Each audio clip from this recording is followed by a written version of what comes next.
आज आपण उपवासाची चटपटीत अशी खमंग बटाटा पुरी करणार आहोत। ही पुरी करायला खूप सोपी आहे, खायलाही खूप चविष्ट लागते। त्यासोबत आपण चटणी पण करणार आहोत। नमस्कार, मी ज्योती, ज्योतिष किचन मध्ये सर्वांचं खूप खूप स्वागत आहे। पुरी करण्यासाठी आपण इथे 2 बटाटे घेतले आहे, त्यांची आपण साल काढून घेणार आहे। एक एक करून दोन्ही बटाट्याची साल काढून घ्यायची। पुरी करण्यासाठी बटाटा शक्यतो कच्चाच वापरायचा, म्हणजे छान खुसखुशीत पुरी तयार होते। बटाट्याची आपण साल काढून घेतली, चिरून घ्यायचा आहे, छोटे छोटे पीस कापून घ्यायचे बटाट्याचे।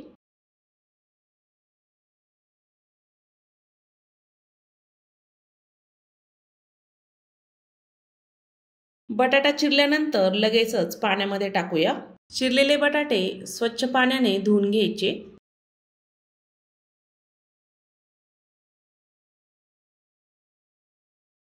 मी इथे मोठं मिक्सरचं भांडं घेतलं आहे, त्यामध्ये चिरलेला बटाटा टाकून घ्यायचा।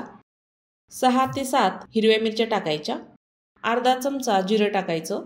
उपवासाला जिरं खात असाल तरच टाका, आणि थोडंसं पाणी टाकायचं आहे। झाकण लावून याला मिक्सरला छान फिरवून घ्यायचं। बटाटा छान बारीक करायचा। बटाट्याची अशी पेस्ट तयार करून घ्यायची। बारीक केलेला बटाटा एका भांड्यामध्ये टाकून घेऊया।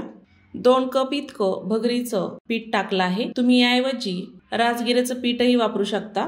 चवीपुरतं मीठ टाकायचं आहे। बारीक चिरलेली कोथिंबीर टाकूया। उपवासाला तुम्ही कोथिंबीर खात असाल तरच टाका। जेवढं मी बटाटा बारीक करण्यासाठी पाणी टाकलं होतं, त्याच पिठामध्ये मी हे पीठ छान भिजून घेणार आहे। वरतून पाणी टाकण्याची अजिबात आवश्यकता नाही, त्यामध्ये पीठ छान आपल्याला भिजून घ्यायचं आहे। छान असं गोळा तयार करून घ्यायचा। ह्या पद्धतीने पीठ असं घट्ट भिजवायचं। पिठावर झाकण ठेवायचं आहे। त्यानंतर चटणी तयार करूया। अर्धी वाटी भाजलेले शेंगदाणे घेतले आहे, 2 चमचे किसलेलं खोबरं घेतलं, अर्धा चमचा जिरं घेतलं आहे, 1 चमचा लाल मिरची पावडर घेतली, चवीपुरतं मीठ घेतलं आहे। चटणीचं सर्व साहित्य बघितलं। छोट्या मिक्सरच्या भांड्यामध्ये शेंगदाणे आणि लाल मिरची पावडर टाकून घ्यायची आहे। झाकण लावून याला मिक्सरला छान फिरवून घ्यायचं। मस्त चटणी वाटून घ्यायची, पाणी न घालता। बारीक केलेली चटणी एका बाउलमध्ये काढून घ्यायची आहे। पुरी सोबत चटणी खाण्यासाठी तयार झाली आहे।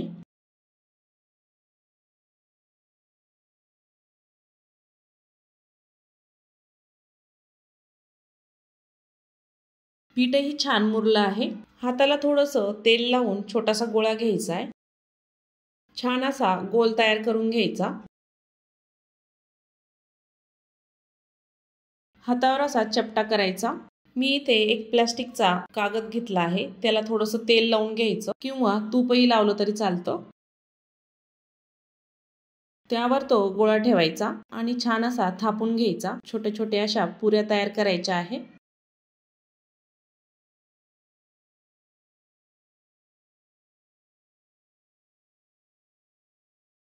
ह्या पुऱ्या करण्यासाठी खूप सोपे आहे।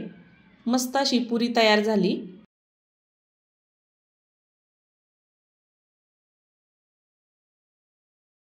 कढईमध्ये तेलही छान गरम झालं आहे। पुरी सोडूया।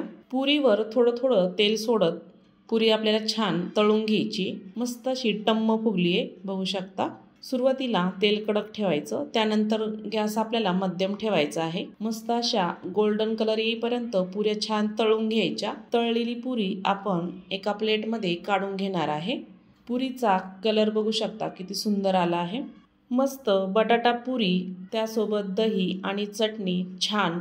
एकादशीला नक्की तयार करून बघा। ह्या पुरी सोबत तुम्ही बटाट्याची भाजी करू शकता। तर आय होप आजचा व्हिडिओ कसा वाटला, आवडला असेल तर ज्योतिष किचनला नक्की सबस्क्राईब करा, बेल आयकॉनला क्लिक करा, म्हणजे नवीन रेसिपीचे नोटिफिकेशन सर्वात आधी तुम्हाला मिळेल। पुन्हा भेटूया अशाच नवीन रेसिपी सोबत।